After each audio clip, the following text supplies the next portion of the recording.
우리 하나님의 말씀 함께 같이 보겠습니다. 하나님의 말씀은 사도행전 13장입니다. 13장 4절에서 12절까지의 말씀입니다.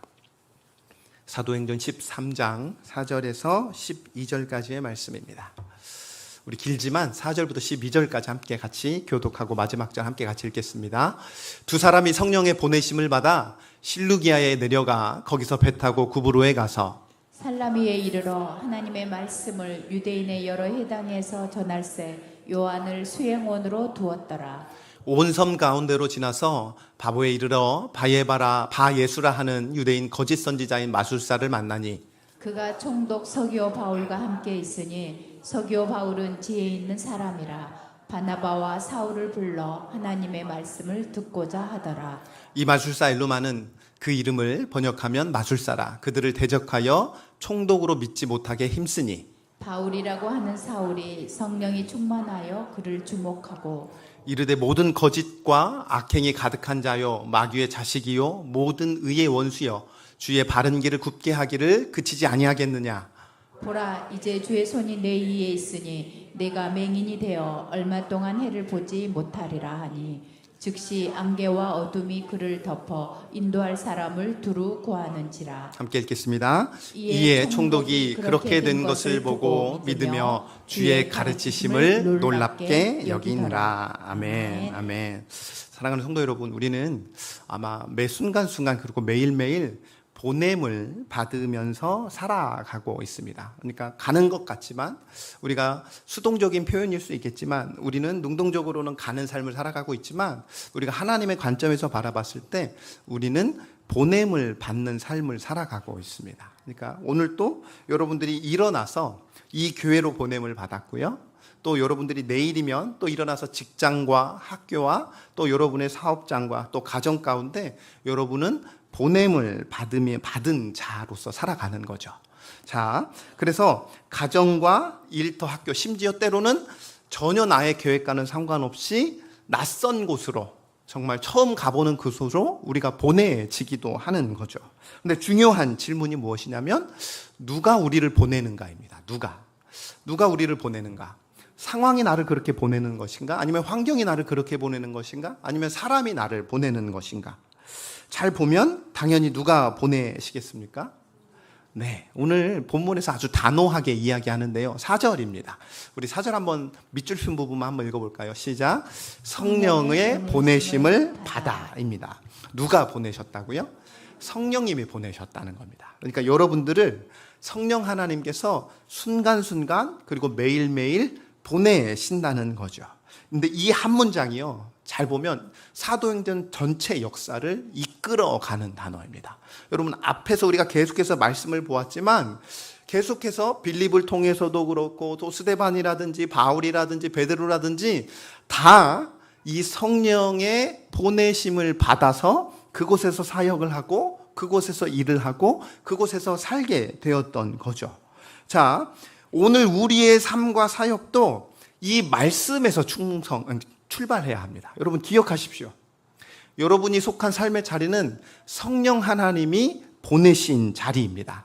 이것을 꼭 기억하고 오늘 하루의 일들을 시작하고 오늘 하루의 만남을 우리는 준비하며 살아가야 되는 거죠. 그러니까 성령 하나님께서 바울과 바나바를 보내셨듯이 지금 바로 그 자리, 내가 있고 싶고 때로는 있고 싶지 않은 그 자리에 또는 그 일에 성령 하나님께서 여러분을 보내셨다는 것입니다. 여러분 꼭 기억하십시오. 그렇게 우리는 이 보내신 그분의 뜻을 쫓아, 그 성령 하나님의 뜻을 쫓아서 오늘 또 성령 하나님의 인도하심을 따라 살아가야 될 존재입니다. 보내셨으니 보내신 자의 의도를 우리는 순간순간 알아야 되는 거죠. 보냈는데 내 뜻대로 살아가는 건 결국 보내진 목적에 따라 우리가 이루며 살아가지 않는 거라는 거죠. 자, 그렇다면 오늘 본문에서 드디어 어떤 사건이 일어나게 되냐면 총 바울이 3차 전도 여행, 이제 4차까지도 이야기하는 사람도 있지만 3차 전도 여행을 보다 보면 이 3차 전도 여행의 첫 번째인 1차 전도 여행의 시작이 바로 오늘 본문이기도 합니다. 우리 그림 한번 보여드릴까요? 자, 그림을 하나 가져왔는데 좀 작은 글씨로 보였는데 여러분 어디를 보시면 되냐면 화살표의 방향을 보시면 됩니다. 그 시작점이 어디냐면 안디옥 교회입니다. 그 안디옥에서 출발하여서 실루기아, 그 밑에 있는 실루기아, 그리고 해변에 있는 실루기아죠. 그 화살표가 어디를 향해서 가지요? 네, 구브로입니다. 이제 이 살루기아를 통해서 서민 구브로인데요. 저번 주에도 우리가 한번 나눴지만 이 구브로는 어떤 곳이냐면 시프러스 그리고 사이프러스라는 섬이고 방금 말씀 주셨듯이 바나바의 고향이기도 합니다. 그러니까 1차 전도 여행의 시작점이 어디냐면은 구브로가 되는 거예요. 여러분, 구브로는 바나바의 고향이고요. 또 하나 지중해 동부의 무역 거점이기도 합니다. 그러니까 이곳에서 통해서 무역이 나가기도 하고 또 이곳을 통해서 물품이 들어오기도 한다는 거죠. 그래서 헬라 문화와 로마 행정의 복합적인 그런 혼합된 곳이 바로 이 구브로이기도 합니다. 그래서 이 바나바의 고향이다 보니까 자기가 너무나도 친숙한 곳이잖아요. 그래서 초기 선교 전략으로서 아주 적당한 곳이기도 했지만 또 반대로 이곳은 복음이 스며들지 않은 곳이기도 했습니다. 그러니까 지역적으로는 굉장히 익숙한 지역이지만 정말 필요한 복음으로서는 스며들지 않은 곳이기에 가장 적당한 곳이었다는 거죠. 그리고 이제 그들은 이 구브로 섬에 도착해서 첫 번째 어떤 도시를 가게 되냐면 살람이라는 도시에 이르게 됩니다. 5절입니다. 제가 읽겠습니다. 살라미에 이르러 하나님의 말씀을 유대인의 여러 회당에서 전할세 요한을 수행원으로 두었더라. 자, 어디서 먼저 전하죠? 어디서 먼저 살라미에 어디에서 전하는 거죠? 유대인의 여러 회당에서 전했습니다.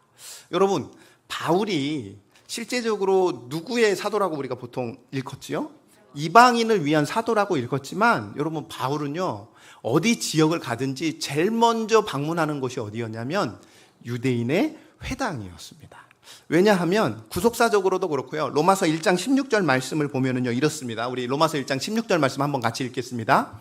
내가 복음을 부끄러워하지 아니하노니 이 복음은 모든 믿는 자에게 구원을 주시는 하나님의 능력이 됨이라.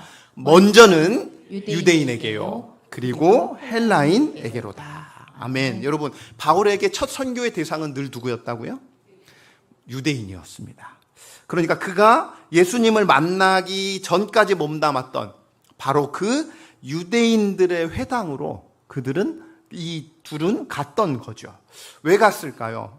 왜냐하면 그는 누구보다 이 유대인들을 잘 알았기 때문입니다. 그러니까 유대인들의 소망이 무엇이고 또 그들에게 필요한 복음이 정말 무엇인지를 그 누구보다 잘 알았고요. 어떻게 전해야 하는지도 너무나도 잘 알았습니다. 여러분, 제가 이제 정말로 주님 안에서 회심한 후에 제가 그리고 주님의 길을 가겠다 한 이후에 제가 첫 번째 사역을 맡았던, 그리고 제가 모교회에서 사역을 시작했거든요. 그런데 모교회에서 사역을 시작할 때 목사님께서 배려를 참 많이 해주셨는데 저한테 묻더라고요. 근데 제가 제일 먼저 선택한 사역지가 부서가 어딘지 아십니까? 중고등부였습니다.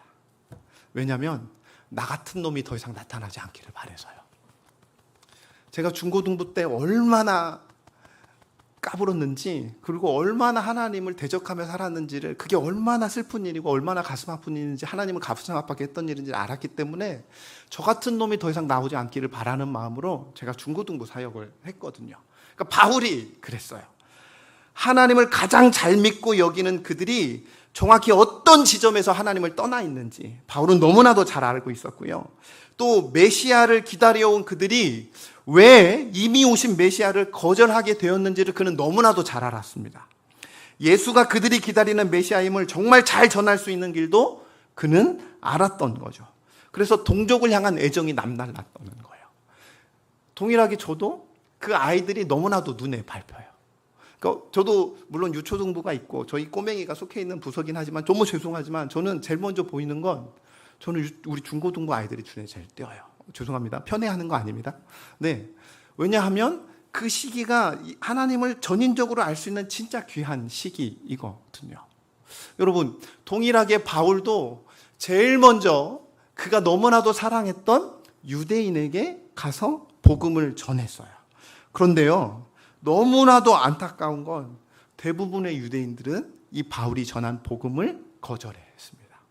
우리 13장 46절 말씀을 볼 텐데 이게 표준 세번역으로 제가 가져왔습니다. 한번 같이 읽어보도록 하겠습니다. 시작. 그러나 바울과 바나바는 담대하게 말하였다. 우리는 하나님의 말씀을 당신들에게 먼저 전하지 않을 수가 없었습니다. 그런데도 지금 당신들은 그것을 배척하고 스스로를 영원한 생명을 얻기에 합당하지 못한 사람으로 자인함으로 우리는 이제 이방 사람들에게도 갑니다. 아멘. 이렇게 말하는 거예요. 박해받고 쫓겨나니까 이방인들에게 갈 수밖에 없었다는 거죠. 자, 이렇게 복음을 계속해서 전하는 가운데 사진을 다시 한번, 아까 띄워준 사진을 다시 한번 보여주시면 이제 이 살라미에서요, 이 바울과 바나바는 그리고 요한 어디로 이동을 하게 되냐면 섬 이름이 이제 그 도시 이름이 바보입니다. 바보. 예, 그냥 한국말로 번역을 하다 보니까 바보라는 단어가 됐는데 이 바보라는 곳으로 이동하는데 거리가 이 살람이라는 곳에서 거리가 약 한 120km 정도. 그러니까 그냥 말 그대로 횡단을 한 거죠.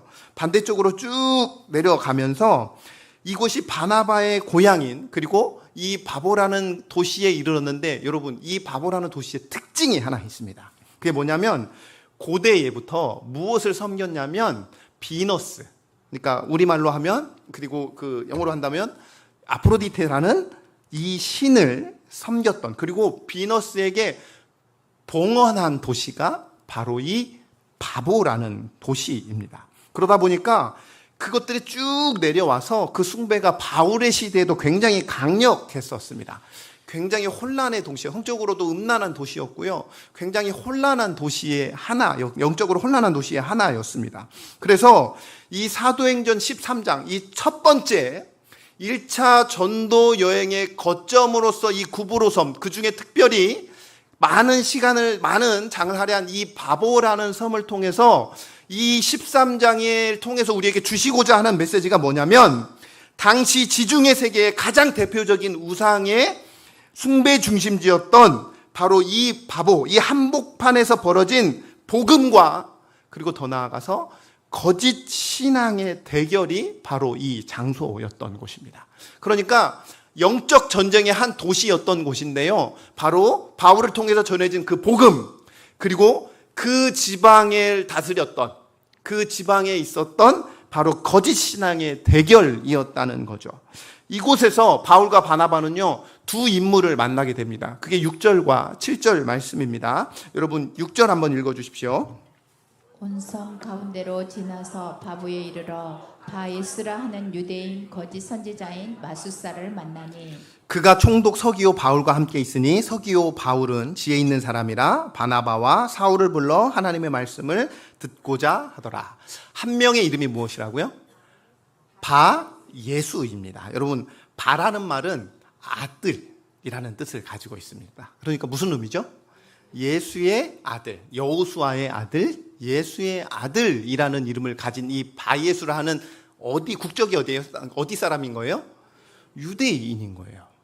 유대인인데 그러니까 따지고 보면 헬라파 유대인일 수도 있는 개념이 되겠죠. 아니면 그곳에서 이 구브로라는 섬에서 살고 있는 유대인일 수 있는 거죠. 근데 그 이름이 바예수, 예수의 아들이라는 이름인데 그가 하는 일이 무엇입니까? 마술사입니다. 그러니까 여기서 말하는 마술사는 정확한 번역에 의하면 무당입니다. 무당과 같은 의미입니다. 그런데 그 무당, 즉 이 귀신 들린 자였던 거죠. 그렇게 거짓 선지자의 일을 하고 있는 거예요. 자, 이 말 자체가 되게 어폐가 있어요. 유대인인데 하나님을 경외하지 않고 거짓 선지자인 거예요. 그리고 이름도 바예수인데요. 하지만 하는 일은 예수를 따르는 자가 아니라 오히려 귀신을 따르는 자인 거예요. 그러니까 어폐가 있는 거죠. 제가 제 아이들 이름, 저희 형님의 아이들 둘이 있는데 거기는 예자 돌림인 거예요. 예한이, 예나. 저는 무슨 돌림이죠? 하자 돌림인 거예요. 하유리, 하민이, 하온이, 하슬이. 다 시작이 뭘까요? 하나님인 거예요. 하나님의 말씀으로 자라라. 하나님의 사람이 되어라. 하나님의 온유함을 배워라. 그리고 하나님의 슬기로운 자녀가 되어라. 하자 돌림으로 제가 이렇게 지었거든요. 근데 바라옵기로는 제 자녀가 그렇게 자라기를 바라는 마음으로, 그렇게 하나님 앞에서 살기를 바라는 마음으로 이름을 줬는데, 여기도 마찬가지일 거 아니에요. 바예수. 구원자의 아들로서 자라기를 바라라 하고 그렇게 부모가 이름을 지어줬었겠지만, 실제적으로는 거짓 선지자인 삶을 살고 있고, 그리고 또 무당의 삶을 살고 있는 것입니다. 자, 또 이 사람의 이름이 뭐냐면 엘루마라는 단어를 갖고 있는데, 이게 약간 아람어에서 나온 단어인데요. 뜻이 뭐냐면 그냥 마술사, 점술가라는 이름을 가지고 있습니다. 그러니까 우리말로 다시 말씀드리면 그냥 무당인 거예요. 무당. 이 유대인인데.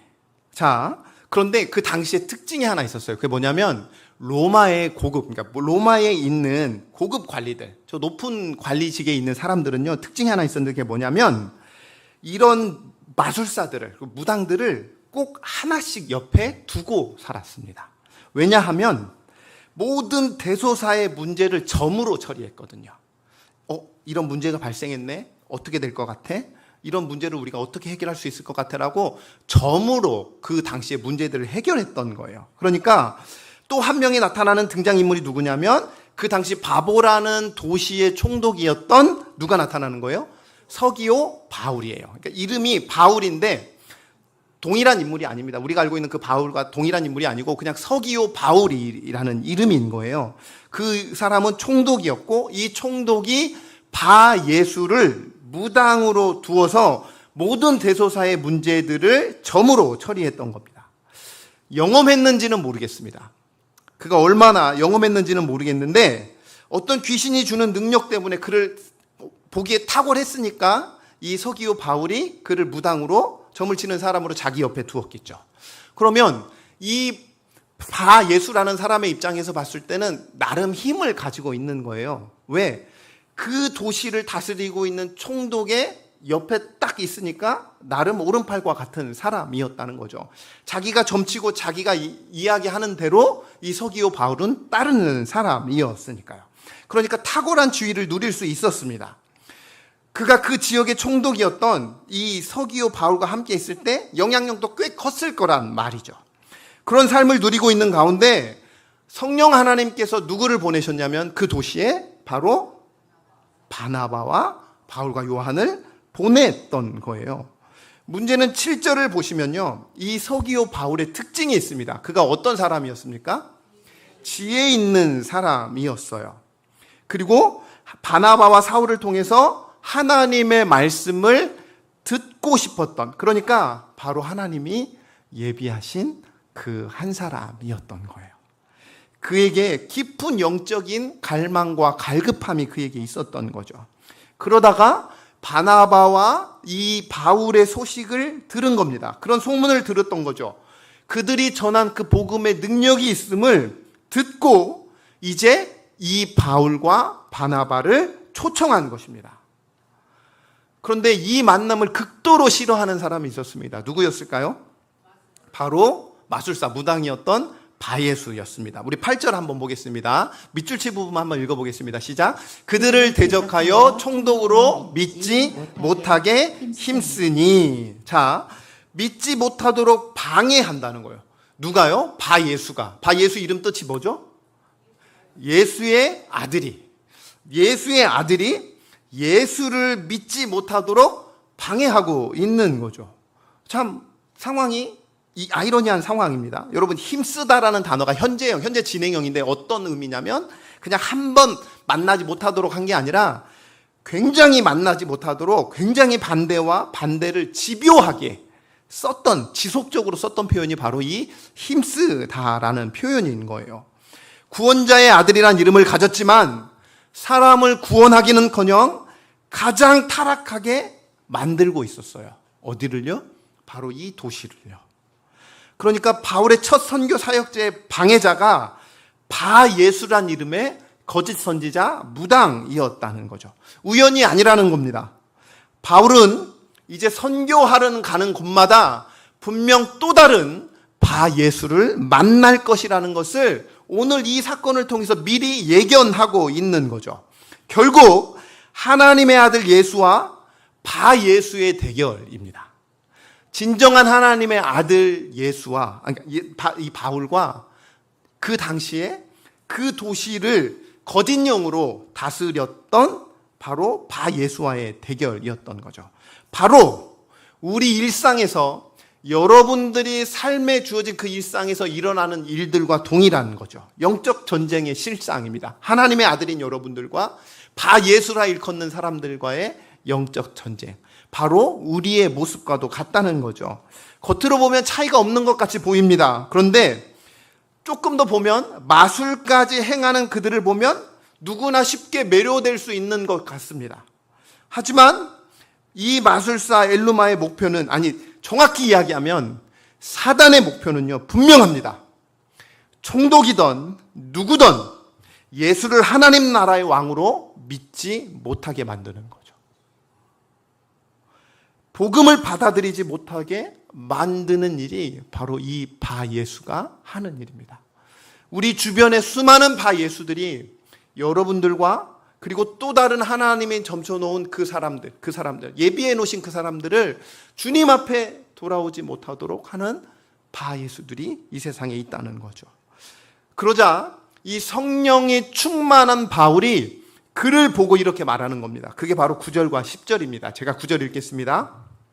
바울이라고 하는 사람 사울이 성령이 충만하여 그를 주목하고 이르되 모든 거짓과 악행이 가득한 자요 마귀의 자식이요 모든 의의 원수요 주의 바른 길을 굽게 하기를 그치지 아니하겠느냐. 여러분, 성령께서 이 바울의 입을 통해서 아주 직설적으로 그에게 던집니다. 뭐라고 던지냐면 마귀의 자식이라고, 거짓과 악행이 가득한 자라고, 불의한 자라고, 의의 길을 가지 않는 자라고 그렇게 말하는데요.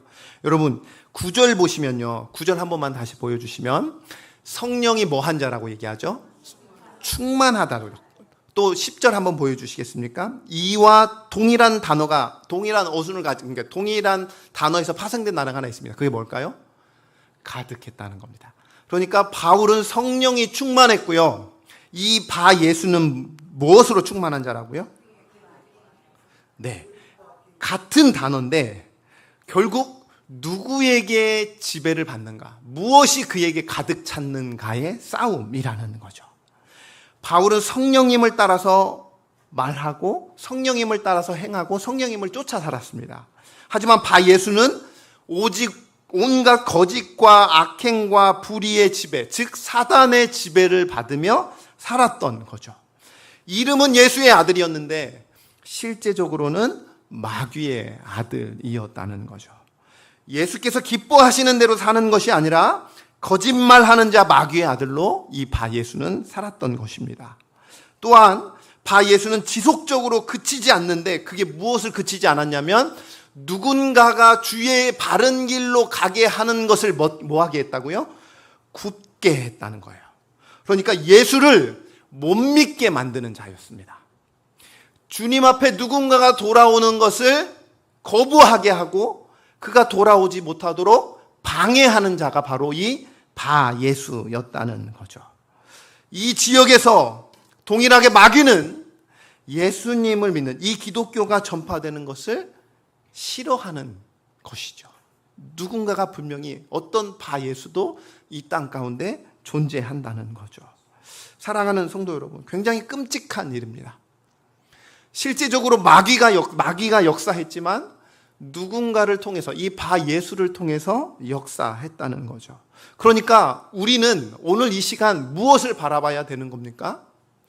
바 예수라는 그 사람을 주목하는 게 아니라 그 뒤에서 역사하고 있는 마귀를 우리는 믿음의 눈으로 바라봐야 된다는 거죠. 우리가 믿음의 눈으로 바 예수 뒤에서 역사하는 이 바울처럼 이 마귀의 자식이라고 단호하게 이야기할 수 있는 근거가 어디에 있습니까? 성령이 충만해야만 가능합니다. 이것이 곧 무엇을 말하는 거냐면, 우리가 성령이 충만하지 않으면 뭘 본다는 거예요? 사람을 보고 그 사람이 하는 그 능력을 보는 거예요. 하지만 우리가 성령이 충만하면 무엇을 볼 수 있다는 거예요? 그 뒤에서 역사하는 마귀를 볼 수 있다는 거예요. 자, 사랑하는 성도 여러분, 결국 이 사건을 아주 간단하게 말씀드리면 이렇게 정리할 수 있습니다. 바 예수는 마귀가 시키는 일을 했습니다. 마귀는 이 지역에서 예수 그리스도를 전파하는 것을 싫어했습니다. 이 바 예수를 통해서 마귀 자신이 지배하던 영역에 예수님, 즉 기독교가 들어온다는 것을 상상할 수 없을 만큼 끔찍히 싫어했기 때문에 그는 이 바 예수를 통해서 마귀는 역사했던 거죠. 마귀는 물론 이 바 예수의 입장에서 봤을 땐 뭐가 줄어드는 일이냐면 내 영향력이 줄어드는 일이고 내 사업에 방해가 되는 것이고 따라서 돈벌이가 위협을 받게 될까 봐 염려해서 그렇게 했다고 하지만 실제적으로 믿음의 눈으로 바라보면 결국 마귀가 그를 통해서 역사했다는 것이죠. 하지만 그것은 하나님을 방해하는 행위임을 틀림없었습니다. 제가 그랬습니다. 제가 아까 말씀드렸듯이 제가 중고등부 안에서 그렇게 바 예수로서 살았다는 거예요. 집사의 아들이었고 장로의 아들이었음에도 불구하고 저는 그렇게 바 예수로 살았던 겁니다. 하나님의 너무나도 큰 하나님의 은혜로 너무 감사하게 이 바 예수와 같은 끔찍한 결과를 맺지는 않았지만 동일하게 저 또한 바 예수의 삶을 살았고 누군가 여러분 중에 어떤 이들은 바 예수의 삶을 동일하게 저와 같이 살았던 분들도 계셨을 겁니다. 사랑하는 성도 여러분, 1차적으로는 우리가 바 예수가 되지 않기를 하나님의 은혜를 간구하는 게 가장 좋은 거지만 2차적으로는 우리는 이제 바울로서 바울도 결국은 바 예수였던 거죠. 하지만 하나님의 은혜로 그가 바울이 되었을 때 참된 예수 십자가 복음을 전했던 바울로 지냈을 때 또 다른 바 예수가 그 바울의 앞에 기다리고 있었던 거죠. 그러면 오늘 이 말씀을 통해서 우리는 어떤 삶을 누려야 되고 우리는 무엇을 바라보아야 하는가? 이것이 중요하다는 거죠. 기억하십시오. 여러분, 우리의 삶은 거짓 영과의 전쟁입니다. 오늘 또 여러분들이 매 순간 나가는 그 순간 세상의 거짓 영들과의 전투가 여러분 앞에 기다리고 있습니다. 가장 대표적인 게 전도입니다. 여러분, 전도는 무엇과의 전쟁이라고요? 거짓 영과의 전쟁인 거예요. 내가 복음을 전한다는 것은 그 복음이 전파되는 곳에 거짓의 영이 아니라 진리의 영이, 그러니까 진리가 그곳에 통용되기를 바라는 마음으로 우리가 하는 전투인 거잖아요. 그러니까 그 전도 행위의 밑바탕에는 하나님의 진리와 그 빛이 그 마귀의 어두움들을 싹 무찌르는 그 처절한 전투가 그곳에 깔려 있다는 거죠. 그러니 우리는 믿음의 눈으로 오늘 또 성령 충만함을 간구하면서 우리가 믿음의 눈으로 바라보아야 한다는 것이지요. 제가 이제 말씀을 조금 정리하겠습니다. 사랑하는 성도 여러분, 마태복음 10장 16절 말씀 우리가 힘있게 한번 읽어보겠습니다. 시작. 보라, 내가 너희를 보냄이 양이 이리로 가운데로 보냄과 같도다. 그러므로 너희는 뱀같이 지혜롭고 비둘기같이 순결하라. 아멘. 너무나도 잘 아시는 말씀이죠. 특별히 우리는 어디를 많이 좋아합니까? 너희는 뱀같이 지혜롭고 비둘기같이 순결하라 라고 우리가 이 말씀 참 좋아하는데요. 이 말씀 앞에 중요한 말씀이 있어요. 그러므로 라는 이 뒤에라는 말 앞에 정말 중요한 말씀이에요. 그게 뭐냐면 보라, 내가 너희를 보냈잖아요. 누가 누구를 보낸 거예요? 예수님이 그의 제자들을 보내는 거예요. 그런데 그 보내는 게 어디로 보냈다는 거예요? 이리 가운데로 보내. 그러면 누가 이리고 누가 양이에요? 제자가 양이고 이리는 어디예요? 세상인 거죠. 그렇죠. 예수님께서 너무나도 사랑하는 제자들을 보내는데 그 제자의 특징이 양이라는 거예요. 그런데 어디로 보낸다고요? 이리한테 보낸다. 늑대한테 보낸다는 건 결국 뭐 하라는 의미하고 똑같아요? 죽어라. 누가요? 예수님이 자기가 사랑하는 제자들에게 보내는데 반대로 너희는 힘이 센 이리와 같아. 근데 내가 너희를 보낼 거야. 양 같은. 그러니 너희들이 가서 무찌르고 알아서 잘 해봐. 이런 개념이 아니라 참으로 연약하고 자기 힘으로는 할 수 없을 것 같고 시선도 흐려가지고 앞도 잘 보이지 않는, 그래서 한번 넘어뜨리면 스스로 잘 일어나기도 힘든 그 양과 같은 이 사랑하는 이들을 누구에게 보내냐면 이리에게 보낸다는 거예요. 여러분, 결국 이리라는 특징이 무엇이 있습니까? 굉장히 난폭하잖아요. 그러니까 이 땅은 이리처럼 굉장히 난폭하고 사나움이 가득한 세상이 이곳인데, 그러면서 제자들은 마치 양과 같이 순하다는 거예요. 그러니까 주님께서 풀어 보내시려는 이 제자들이 순전한, 아주 순한 양과 같다는 거예요. 그러면 보내셨을 때 잡아먹히기를 바라는 마음으로 보내셨겠습니까? 따지고 보면 굉장히 애달픈 일이에요. 보내진 양의 입장으로서는 굉장히 신경 써야 되고 할 게 많거든요. 그런데 그 땅에 보내는 겁니다. 왜 보내셨을까요? 우리는 이 상황을 잘 이해해야 합니다. 분명합니다, 여러분. 세상은 난폭하고 사나워요. 여러분, 한 주 동안 내가 이리처럼 살지 않는 상황은, 그러니까 내가 이리처럼 살지 않으면 분명한 건 여러분은 세상에서 찢기고 살키고 그렇게 어렵게 살아갈 수밖에 없습니다. 왜? 여러분은 양이니까요. 적어도 여러분이 이리처럼 살지 않는다면. 그런데 우리는 이걸 너무나도 잘 알고 있어요. 세상은 난폭하고, 내가 신자로서 세상을 살아간다는 것, 세상은 너무나도 난폭하고 사납다는 것을 알고 있어요. 근데 문제가 우리는 여기에만 너무 집중한다는 거예요. 그래서 세상에 속해서 사는 일이 마치 순교하는 것처럼 여기는 거예요. 그렇잖아요. 그런데 아까 말씀드렸던 진리와 이 불이, 하나님과 이 마귀의 싸움은 이미 그리스도 예수의 십자가에 위해서 이미 결정되었습니다. 아멘입니까? 예수님께서 마귀와의 싸움에서 뭐 하셨죠? 승리하셨습니다. 그래서 주님께서 우리를 보내려고 하시는 이 세상에서 우리는 이미 뭐 한 존재라는 거예요? 승리한 존재라는 거예요. 이리처럼 사납고 난폭한 세상이지만, 나는 양처럼 너무나도 순하고 힘없는 존재지만, 이미 그리스도 예수께서 이미 이기신 그 전쟁에서 너희는 전리품을 취하기 위해서, 챙기기 위해서 세상으로 내가 내보낸다는 거예요. 우리는 그저 주님께서 이기신 그 전쟁에서 바로 이 남은 잔불을 끄며 주님을 바라보며 승리하기 위해 그 전리품들을 챙기기 위해서 보내셨다는 겁니다. 믿으십니까? 여러분, 결국요, 이 전쟁을 바라볼 때 우리가 남겨진 시선은 딱 하나 있습니다. 아, 세상은 너무나도 험악하고 난폭하구나. 이게 우리의 시선이 아니라 무엇을 바라보아야 하느냐?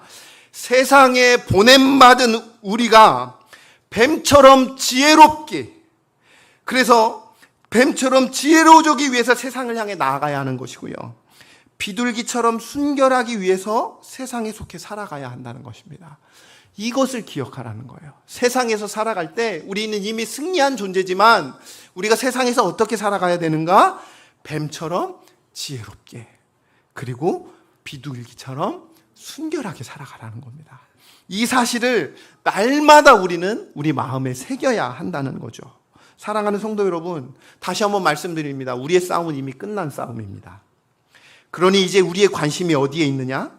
내 눈과 내 상황에 보이는 결과에 상관없이 우리가 얼마나 진실하고 또 얼마나 순결하며 또 얼마나 지혜로워야 하는지에 대해서 우리는 집중하며 살아가야 된다는 거예요. 그러니까 세상의 난폭함에 집중하며 두려워하며 떨며 피해가며 살아가는 게 아니라, 오늘 또 그 난폭한 세상에서 나는 오늘 또 뱀처럼 지혜롭고 비둘기처럼 순결하게 살아가는 것에 내가 오늘 집중하며 살아가야 된다는 거예요. 그것은 성령 충만함만이 가능합니다. 사랑하는 성도 여러분, 살아가다 보면 너무나도 세상이 사납게 일렁이죠. 그러가다 보면 두려움이 우리를 휩싸이기도 합니다. 이것은 아직도 우리가 육신에 갇혀 살기 때문에 어쩔 수 없이 겪어야 할 현실이에요. 하지만 우리가 반드시 기억해야 될 게 무엇이냐면, 주님께서 우리에게 주시는 평안이 있어요. 근데 그 평안의 특징이 있습니다. 그 평안의 특징이 뭐냐면, 아무 일도 일어나지 않는 평안이 아니에요. 그 평안은 어떤 평안이냐면, 능히 그 사나운 풍랑을 견디는 평안입니다. 아멘입니까? 능히 그 사나운 풍랑을 견디는 평안. 주님이 우리에게 주시는 평안입니다. 우리는 기도할 때 마치 아무 일도 일어나지 않기를 바라는 듯이 기도하지만 세상은 그렇지 녹록지 않죠. 하지만 그 어떤 풍랑 가운데서도 하나님이 우리에게 평안을 주시는데, 그 문제보다 크신 하나님을 바라보며 그 사나운 풍랑을 견디며 그 풍랑 위를 걷게 하시는 예수 그리스도가 우리 앞에 있다는 것이지요. 그러니 사랑하는 성도 여러분, 담대하기를 소망합니다. 두려움이 아니라 믿음으로 나아가기를 간절히 원합니다. 그리고 더 나아 용기를 내시기를 바랍니다. 오직 진실만을 말하고요. 어떠한 상황 가운데서도 정의의 편에 서시고요. 오직 비둘기같이 순결한 삶을 살아가기 위해 온 힘을 쏟아내시길 주님의 이름으로 간절히 축원합니다. 말씀드렸듯이 주님은 승리하셨습니다. 그리고 그분이 우리보다 앞서 가십니다. 우리가 그분의 뒤를 따라갈 때 우리도 그분과 함께 승리할 줄로 믿습니다. 이것이 세상을 바꾸는 방법입니다. 그리고 여러분을 통하여 마치 이 바울과 바나바가 속한 그 모든 방문했던 그곳이 주님의 나라로 변하였듯이 여러분을 통하여 여러분이 속한 삶의 모든 현장의 그 영역이 주님의 나라로 바꾸는 귀한 열매들을 많이 맺어지시기를 주님의 이름으로 간절히 축원합니다.